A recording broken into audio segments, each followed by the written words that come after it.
Welcome, Jacob.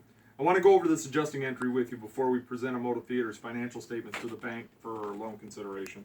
Please, show me what we're looking at. Okay, the adjusting entry needed to finalize our financial statements relates to the interest accrued on the promissory note that we signed on January 31st of this year. It bears a 10% annual interest rate, and the interest is calculated on a monthly basis. Go on. In our interest expense account as of December 31st, we had a debit balance of $1,400. You can see that balance right here. However, through the year, the interest that was incurred on the $90,000 note payable was not recorded. Excuse me. In order to ensure that we account for the interest that has accumulated since then on that note, I had to take the principal of the note, multiply that by 10%, that's the interest rate, then multiply that amount by 11 of 12.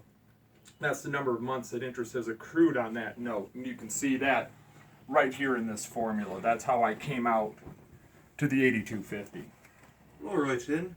Wouldn't the amount increase be higher than that? Because each month that interest is incurred increases the amount owed, and therefore would result in a higher amount of interest being calculated for each consecutive month? That would be accurate, except fortunately for us, this is a simple interest note and not a note that compounds interest monthly. If the note compounded interest monthly, then you'd be correct, and the interest that we would owe on the note would be considerably higher.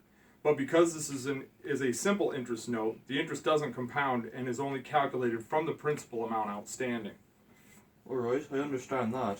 However, maybe we shouldn't make this adjusting entry yet. Considering our meeting with the bank officers to discuss renewal of the loan that we have with them is just around the corner. It may be better to not make this entry. Would it be better to show less expenses when we meet with them? There are a couple of problems with doing that. The first and biggest one is that it is unethical to manipulate our financial statements in a way that over or understates our actual net income, or to manipulate our financial statements for any reason. If we did not include this adjusting entry, it would overstate our net income by just over $8,000, and that is very misleading.